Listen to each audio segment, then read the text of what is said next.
The CBS Radio Mystery Theater presents...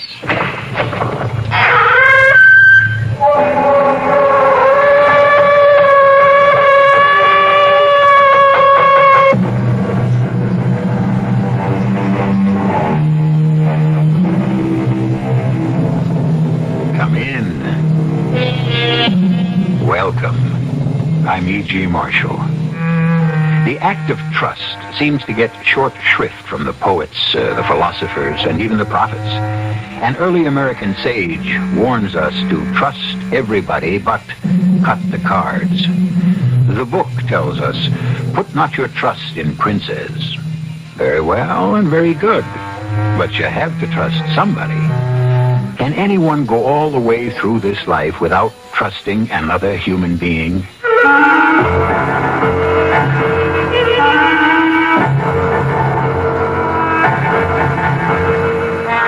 Our mystery drama, Can You Trust Your Husband, was written especially for the Mystery Theater by Sam Dan and stars Joan Lovejoy and Mandel Kramer.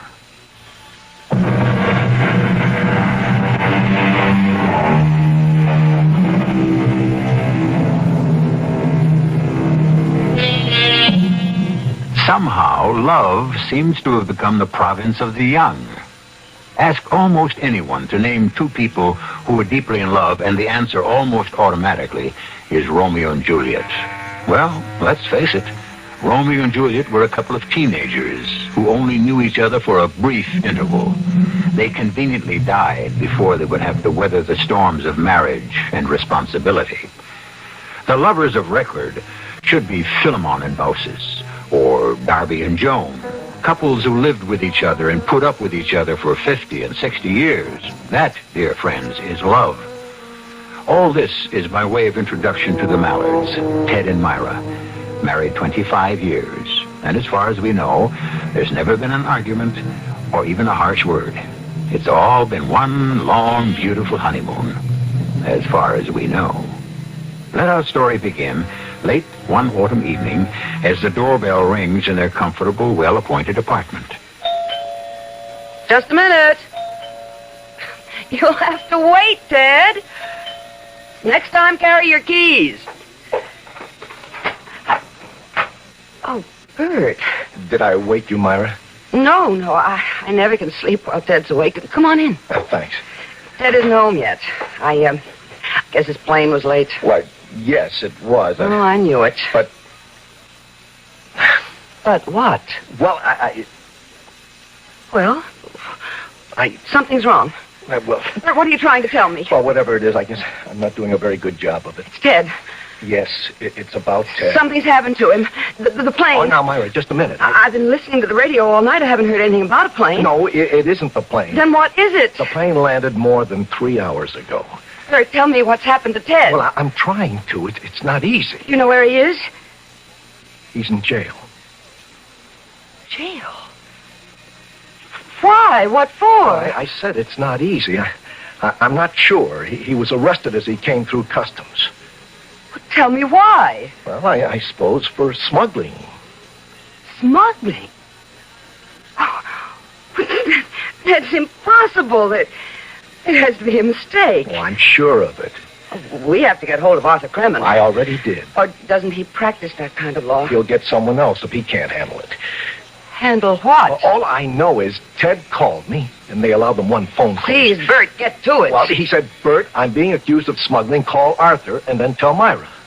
But what is he accused of smuggling? Heroin or cocaine. I'm not sure. But that's ridiculous.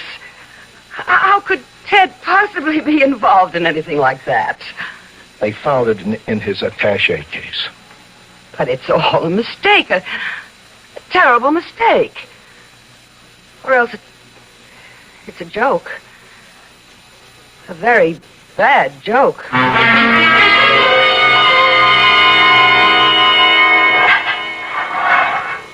Ted, oh, Myra, darling. Myra, I didn't want you to come here. Why not? Because it's a prison cell. Are you all right? I don't know. I'm in prison, Myra. Well, it's not exactly prison. You're just being held here because of some awful misunderstanding. Oh, darling, it's prison. People like me, like us, we only read about these things. Arthur says he'll go before a judge in the morning and see about setting bail. That's another word. Bail. Do you realize I'm going to be out on bail as if I were some common criminal? Darling, Ted, tell me what happened. I simply couldn't get a word out of Bert. What happened? How many times have I done this? I got off the plane, picked up my luggage, walked through customs, except this time I didn't walk through. This time, when they searched my attaché case, they found a packet, they say, of first-grade cocaine. Well, then it couldn't have been your attaché case. But it was. Wow. How did the cocaine get there? I don't know. Couldn't you have seen it? No. Why not? Because it was concealed in a secret compartment. What secret I don't know, darling. I didn't know I had one. But surely... Surely what? Surely nothing, darling. I know how upset you are. You don't need me giving you a third degree. They were waiting for me, Myra. Waiting? Yes. Ordinarily, customs is just routine. This time there were 3 or 4 of them out there. They emptied the papers out of my case. One of them had some kind of a screwdriver, and he... You mean that they actually expected to find something? Yes. And then there was this cellophane, or I think they call it glassine, a packet just filled with powder. Well, it's a mistake. Well, of course. Obviously, it couldn't have been your attaché case. You see, that's the answer. Myra, I told you it was. Ted, you're being framed. That's the only thing that makes any sense. But why? Because I travel regularly between New York and London on legitimate business. I'd make an ideal courier. Somebody's been using you. People, a gang that's involved in smuggling, that they watch for regular travelers. I know it sounds crazy, but they managed to get hold of your bag somehow. I don't know what's going to happen now, Myra. Well, I know what's going to happen. Tomorrow, the mistake or whatever it is will be straightened out. I don't know if it ever can be straightened out completely. Ted, what are you saying? You're innocent. Am I innocent? You know it, and I know it, but what about the rest of the world? Don't forget this will be in all the papers. But it's so obviously a frame-up. To whom? Myra, there are people who actually believe that if a person isn't guilty, he'd never have been arrested in the first place. Ted, that's crazy. Of course it is, but that's what's out there. But everyone knows that you're an honest, hard-working, in ethical the minds man. of so many people, there will be a nagging little nasty suspicion. Could he really have been involved? Well, this is going to be a good way of finding out who your friends really are. Suddenly I feel as if I'm part of another world, Myra, a world you and I never knew. It's no longer our logical, well-ordered universe. All of a sudden, I'm a criminal. Darling, you're not. I'm in a cage, deprived of my freedom. Look at them, the rest of them, as you leave here. The thugs, the hoodlums, the thieves. I'm one of them. Ted. Look at them as you leave, because I can't leave. I have to stay. Darling, not for long. Myra, you've got to get me out. The shame of this. The disgrace. I can't stand it.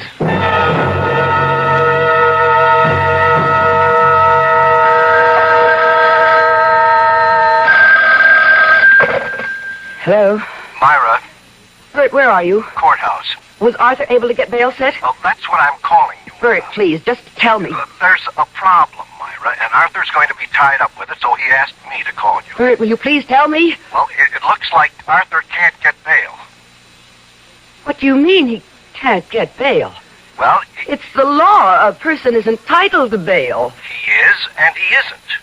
Well, I'm going right down there. Myra, it won't do you any good. You see, because of the size of the package and the fact that they've had their eye on Ted for a long Now, time... you just stop there. You stop right there. Please, Myra, I'm only reporting the facts. The federal prosecutor moved for suspension of bail. But that's not legal. Well, in some cases, Well, there has to be someone I can talk to. they claim Ted is so important to this narcotics ring... What narcotics ring? That he would simply jump bail and leave the country. Bert, do you know what you're saying? Or else his life would be in danger. So what this amounts to is protective custody.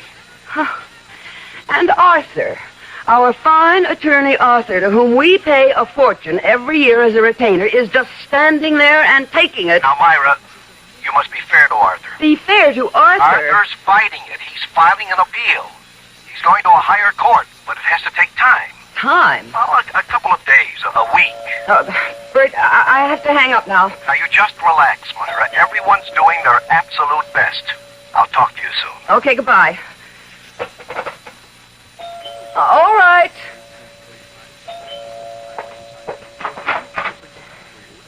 Yes? Mrs. Mallard? Who are you? I'm Lieutenant Jack Denson of the Narcotics Squad. We're cooperating with the federal authorities. And? Here are my credentials. I see them. May I come in? Why? To discuss your husband's case. My husband doesn't have a case. He's a victim of a frame-up, of some sort of ghastly mistake. There's nothing you can gain from talking to me. I'm here to help you, Mrs. Mallard. Help you and your husband. Help us in what way? Well, I'd rather not discuss that in the hallway of your apartment building. Very well, come in.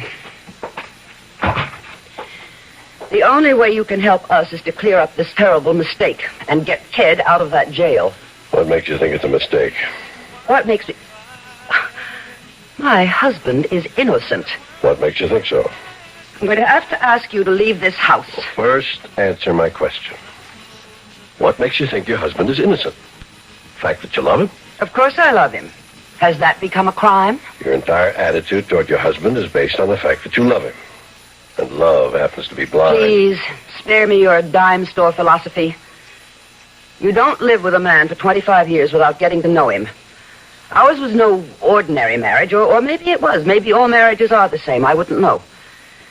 But we were together in everything. We had no secrets. I don't believe we even had separate thoughts. We lived with and for each other. So he couldn't have been doing anything wrong, because I would have known it. How would you have known it? Evidently, you're not married. Or if you are, it's not what I would call a marriage. I would know. He wouldn't have to say a word or leave a clue. But I would know if he were doing anything wrong. So what do you say to that?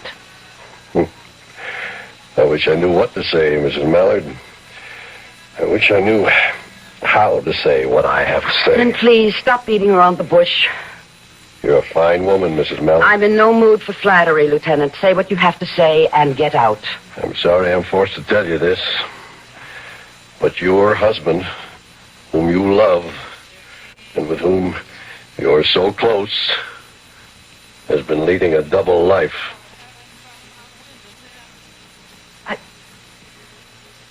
I don't believe that. It can't be true. I'm sorry, Mrs. Mallard. We have proof. There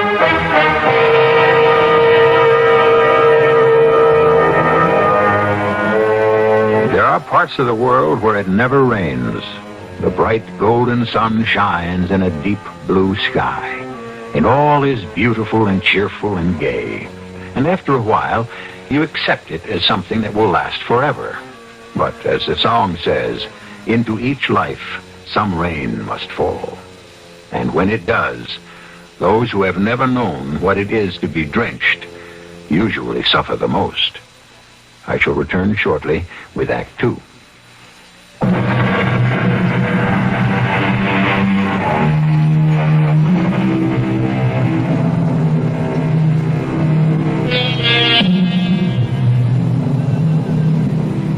For 25 years, Myra and Ted Mallard have had a wonderful marriage.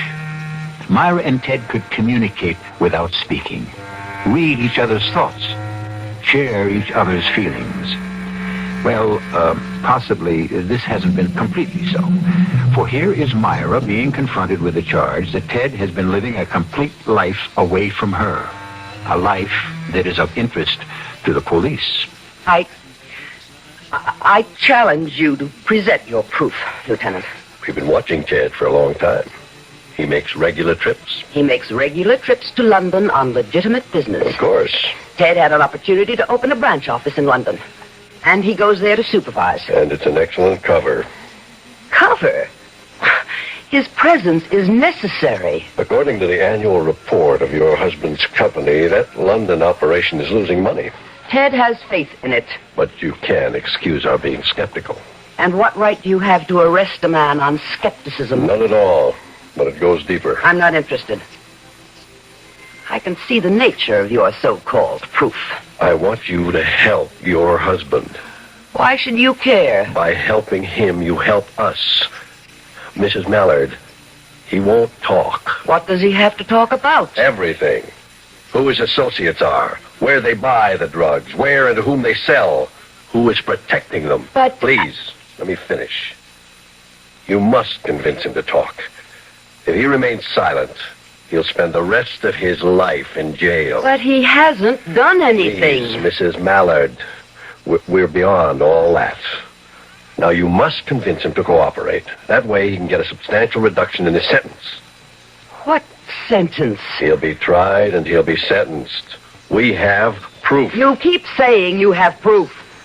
And all you've got is the packet you found in his attaché case, and that could have been planted there. It could have been, but it wasn't. Well, I won't be intimidated.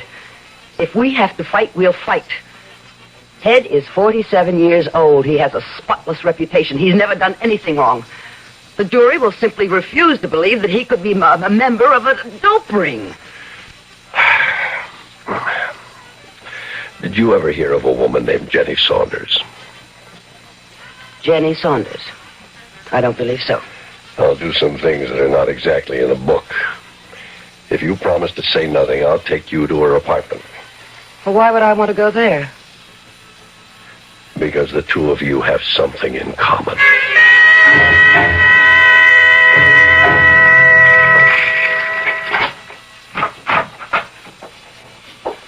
How does it happen that you have a key to this woman's apartment? Well, you see, she's cooperating with us. And when I said I might want to bring you here, she felt it best not to be present. Why? Out of respect, I suppose, for your feelings. What do you think of the place? Well, it's nice enough, but why do you... Wait a minute. That's Ted's picture. Yep, that's Ted's picture. What's Ted's picture doing here? You'll find some of Ted's clothing in the closet also. Oh, no. Oh, no, what? You won't get away with this. I see what this is for. It's a frame-up to build your case. You're planting his things in this apartment. You're making serious charges, Mrs. Mallard, and I can understand how you feel, but Ted was here. He spent time here. I defy you to prove that. We have witnesses. People have seen him here. Well, they can. They can all be part of this plot. Which plot? Mrs. Mallard, why should we want to frame your husband? I don't know. To make an arrest, to create an impression you're cracking down on drugs? Why pick on Ted Mallard? Why construct this elaborate framework? I won't believe it. That means you refuse to believe it. Mrs. Mallard, let's accept your argument for a moment. The drugs could have been planted in the attaché case. Then you admit... For the sake of argument. Okay. Then we could have gone to the trouble of setting up the apartment to witness the girl. But you tell me one thing. How do you explain your husband's fingerprints? What fingerprints? His fingerprints are all over the place. Look, I know it's very hard for you, Mrs. Mallard. I suppose you have to look at your whole life now from another perspective. And maybe, faced with all this, you won't even want to help him. Please. Let me out of here.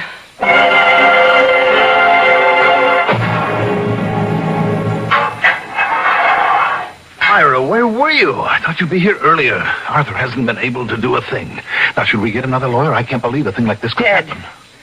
tell me about Jenny Saunders. Who? Jenny Saunders.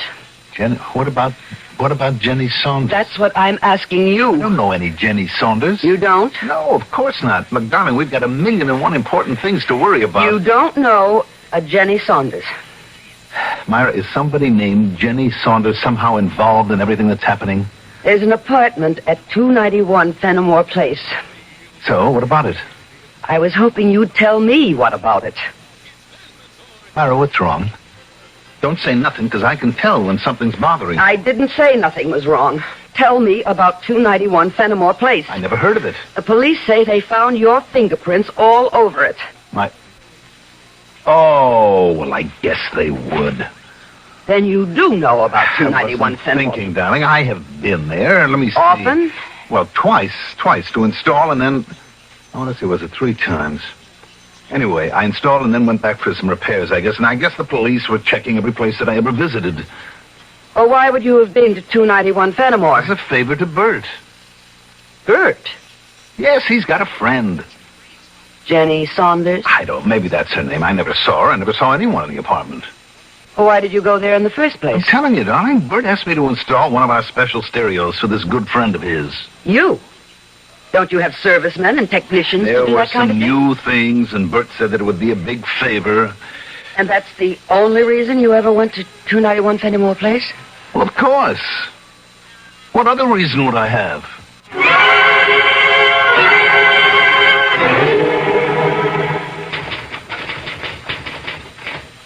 Oh, hello, Mrs. Mallard. Hello, Harriet. Is Bert Hollis in? Well, yeah, he sure is, but he's on the phone. That's all right. I'll wait.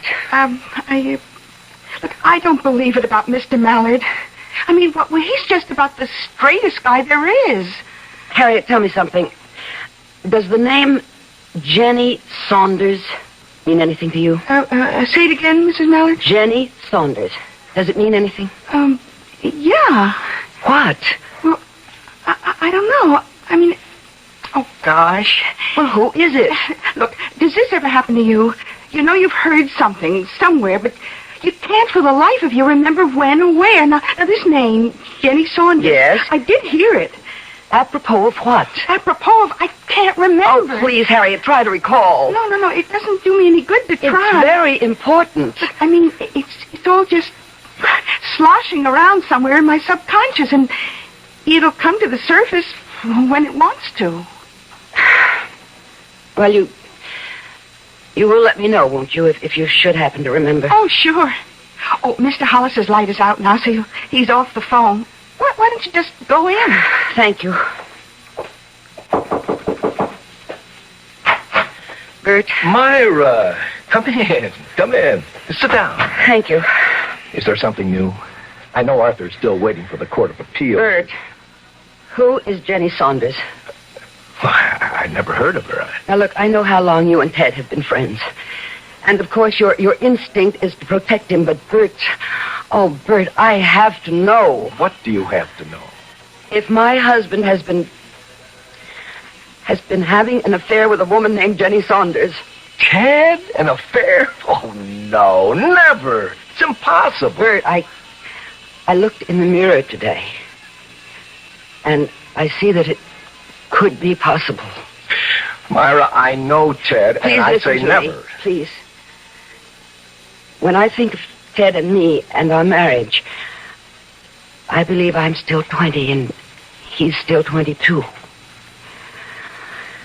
But I'm not, and he's not, and I have wrinkles, and a girl named Jenny Saunders is probably quite young. And you're being quite silly. Ted would never... Are you familiar with an apartment at 291 Fenimore Place?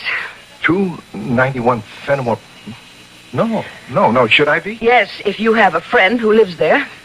No, I don't know anyone who... Well, since you have never heard of the place, and you don't know anyone who lives there, then you couldn't possibly have asked Ted to personally install a special super stereo. Ask Ted to what? You heard what I said.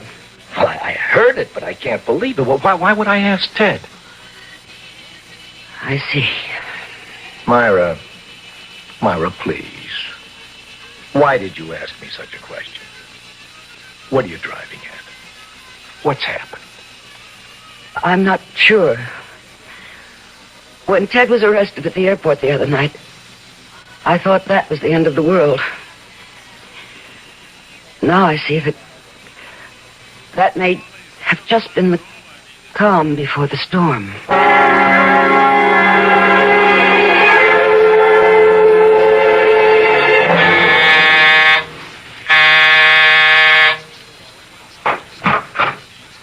Yes? You're Jenny Saunders. Okay. Where do we go from here? I'm Myra Mallard. Oh, well, come on in. Sit down. Thank you. Drink. I don't believe so. Well, what are we going to talk about? Is it true? It's true. I didn't think you'd be his type. When they start to hit 50, what's a type? Although you are quite pretty. If it makes you feel any better, he's still in love with you. Really? Then what was he doing here? Well, I guess these fellows need excitement. He's in a jam, I hear. Yes. I will say he was fast with $1. He was good to me. The rent here goes for almost $300. And then he liked to go to the track. I never knew he had the slightest interest in... Oh, and he liked a game of cards. I told him the stakes were a little high. I never knew he could even play cards. Well, I tried to steer him clear of it. Thank you. But men, they do what they want to do. And so, the way I see it, he got in very deep to the loan sharks. And it's all tied into the rackets, you understand? So they said, look, here's how you can pay us back. And so he became a courier. You see it happen all the time. Legit business guys get themselves in hock and the mob moves in. What are you looking for? You wouldn't happen to have a specially installed stereo, would you? Oh, no. I wish I did. Well, thank you, Miss Saunders. Yeah. I'm glad you're friendly, Mrs. Mallard. A lot of wives, they'd throw a fit. But isn't it better to act civilized?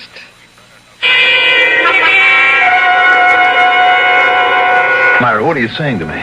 What are you saying to me, Ted? I'm saying that I don't know a girl named Jenny Saunders. She lives at 291 Fenimore Place. You admit you went there. As a favor to Bert. Bert knows nothing about What do you it. mean he knows nothing about it? He asked me He to. didn't. He specifically asked.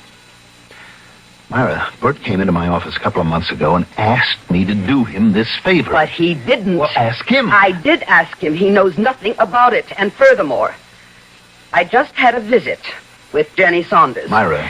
I can see where she might be very exciting. Myra, listen to me. No, you listen to me.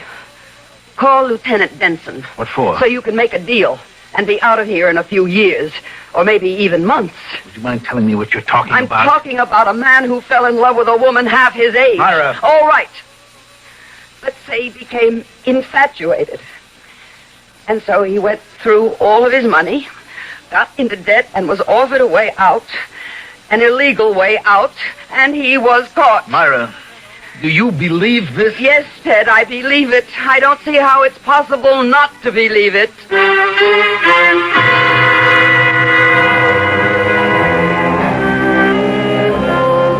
How is it possible, indeed, not to believe it? How can one doubt the evidence? Evidence based on the reasonable, logical, and sensible interpretation of the facts that exist. Certainly, a man must be proven guilty beyond the shadow of a doubt. Is there even a shadow here? Everything seems so clear-cut. I'll be back shortly with Act 3.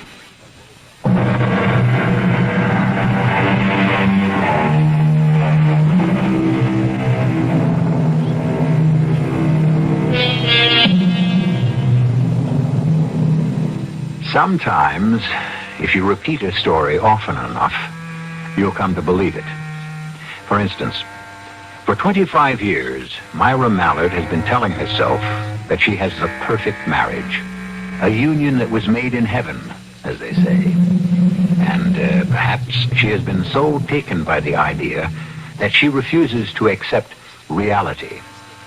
And reality seems to be another woman, and a prison cell, and a narcotics-carrying charge. You're telling me I've been having an affair with another woman? I have met her. And I've been maintaining her? Yes. And the drain on my finances has driven me into becoming a member of a narcotics ring? Ted, these are facts. Well, I deny every one of them. But your fingerprints are all over that apartment. And I told you how they got there. Oh, Ted. I also told you something else. I told you this would never be straightened out. But- That the very fact I've been arrested would scar me for the rest of my life. Ted, That there'll always be a nagging doubt in people's minds. Well, what can I expect from strangers when my own wife believes I'm guilty? Ted, I don't know what to believe. I'd know what to believe if you were the one who was sitting in jail. I'd believe what you told me. I'm trying to, but all the evidence... I wouldn't care for evidence. I'd know that the person I loved would tell me the truth. I don't think we have the kind of marriage that we thought we did. Or at least that I thought I did. Ted, what do you want me to do? What do I want you to do if you have to ask? I'm all mixed up. We had a paradise, you and I, Myra. But at the first storm, look what happens to it. Darling... The other night you said to me this would be a good way to find out who my friends are. Well, it's better than that. It's a good way for me to find out who my wife is.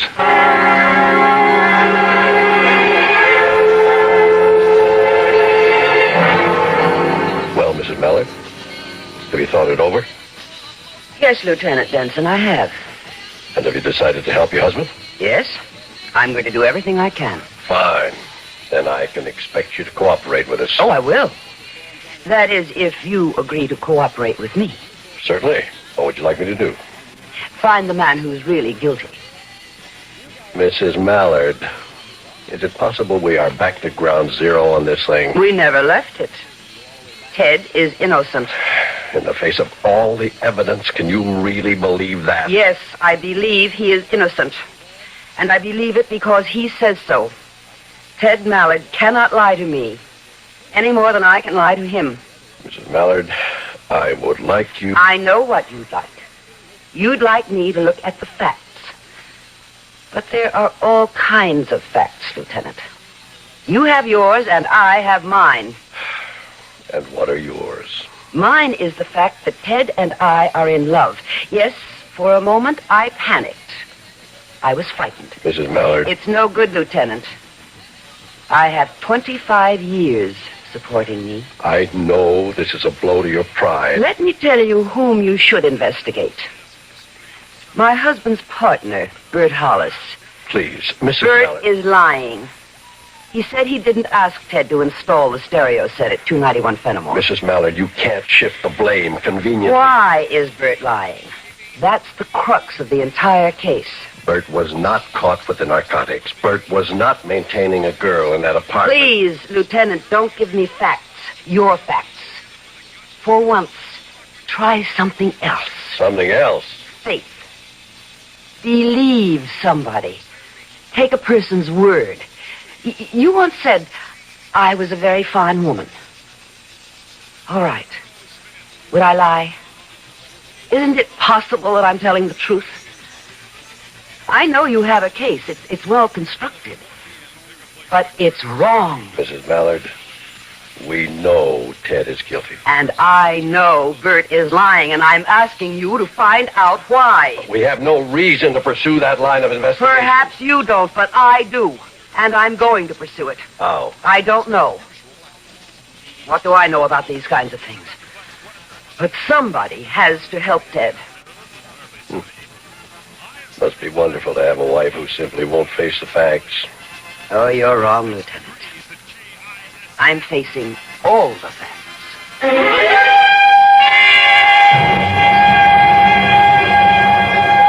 Why would Bert lie? I don't know. Think. I told you, I don't know. Have you had any differences of opinion about the business? No. Is he in debt? Not that I know of. Can you think of anything, any reason why he would do this to you? Bert and I have been friends since college. All right, the attaché case. How could the cocaine have gotten in there? That's beyond me. Oh, Ted, you're not being very helpful. Well, did I ever think I'd be framed? It's Bert. It has to be Bert. But why? I don't know. I'd have been willing to bet my life on Bert. Just as I'd be willing to bet my life on you.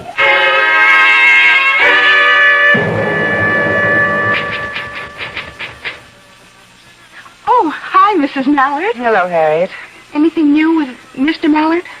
Well, we're hoping. Yeah. I've just come by to get some of Ted's things.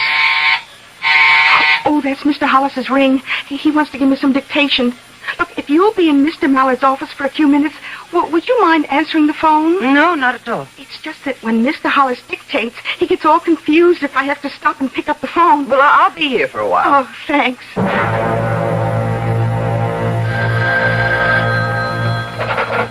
Yes? Is Bert there? No. Well, he's supposed to be there. He knows I'll be calling. He just stepped out for a moment. Tell him Smitty wants him. Oh, yes. What do you mean? Oh, yes. Well, I've heard Bert mention your name. Bert and I are, we're very close. There you are. What about the Saunders dame? Oh, that's all over. Look, it's a lot of dough. And it's due. He knows how and where to bring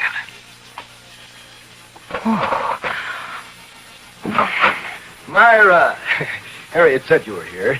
Oh, well, I just wanted to get some of Ted's things. Why? He'll be out of jail soon. I feel it in my bones. Do you? I know Ted. He couldn't do anything wrong. You're a good friend to him. I don't care what anyone says. I'll stick by him. Oh, thanks for covering the phone. I heard it ring. Oh, it was a wrong number. Oh, well, I hope everything will be okay with Mr. Mallard. Thank you, Harriet. If you're through in Mr. Mallard's office, maybe I'd better lock it. Well, why? Does Mr. Mallard usually keep it locked? Oh, no. That's his problem. He leaves everything lying around. Anybody could walk into his office and walk off with anything. Even his attaché case? Oh, sure. Although, why would anyone want to take his attaché case? Well, did you ever see anyone carrying his case? Did I? Well, I never thought to watch. Try to think. Hey, now that you mention it, it's funny. You know, when he left for London last week, I saw Mr. Hollis bring him the case. Mr. Hollis said, "Hey, Ted, you left this in my office." Uh-huh. That's what Mr. Hollis said. Uh-huh. What did Mr. Mallard answer? I think he said, thanks, Bert. And that was all? Yeah. Oh, do you remember you asked me, did I know a Jenny Saunders? Yes. Well, that's where I heard her name. As they were saying goodbye, Mr. Hollis said, let me see, did you get everything squared away for my friend Jenny Saunders? And Mr. Mallard answered, the stereo works just fine. There you are. You really forget nothing if you know how to make it come back.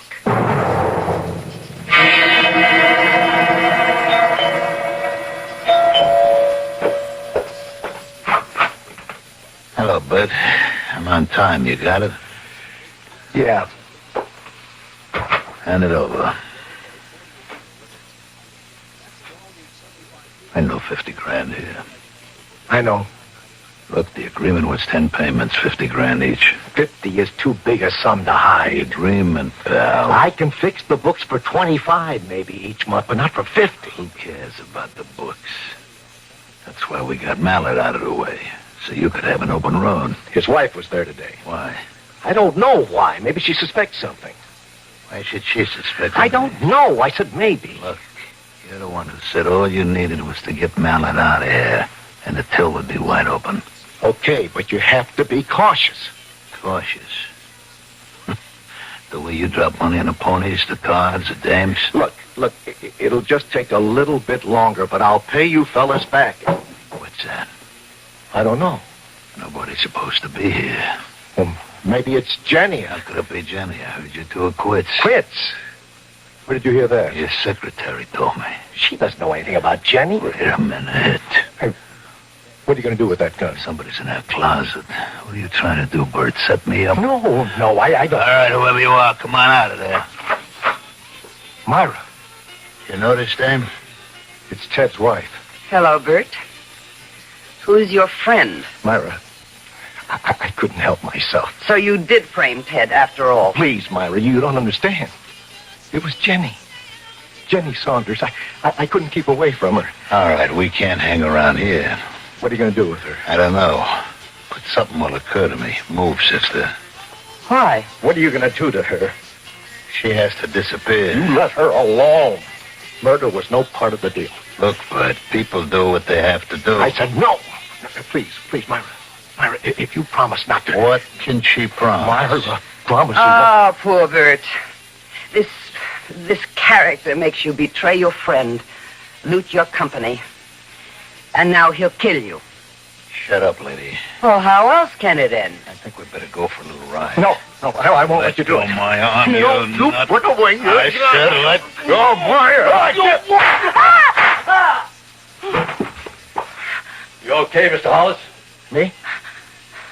Yes. Yes, I am. Lieutenant! Harry, Joe, get an ambulance. We may be able to save this other one's life. Lieutenant! What am I doing here? Yes. Well, you can say whatever you like about science and facts and clues and evidence, but sometimes a good hunch has them all beat. You heard what they said. Yep, everything. I followed you because if you did happen to be right, you'd need help. I didn't mean to. I just kept getting in deeper and deeper. Thank you, Lieutenant. No, thank you for showing me what it can be like. What can be like? Marriage. I may even try it myself.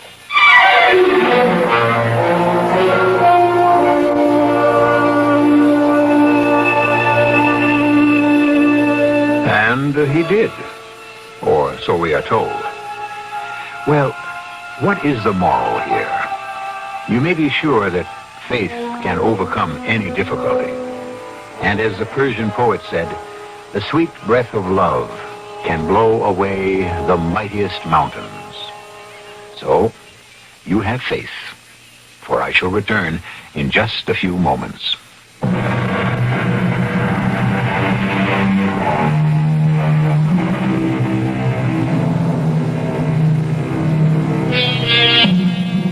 Love, like wine, they say, grows mellower, finer, tastier as time goes on. Just as youth is wasted on the young, so is love. The heart has its reasons, and the more we attempt to probe and pry and weigh and analyze, the more we come to naught. Love is one of the two supreme passions. The other, of course, is murder, which is why we always try to give you liberal amounts of each, 7 times each week. Our cast included Joan Lovejoy, Mandel Kramer, Bryna Rayburn, Ken Harvey, and Sam Gray. The entire production was under the direction of Hyman Brown.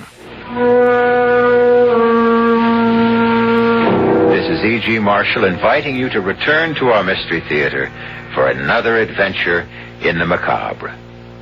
Until next time, pleasant dreams.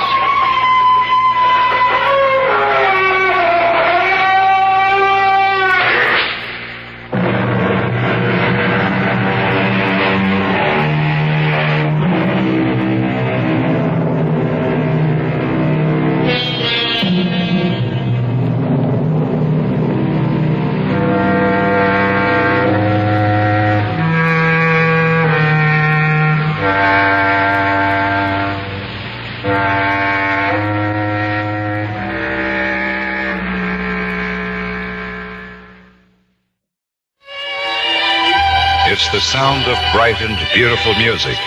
This is KIXI, Seattle.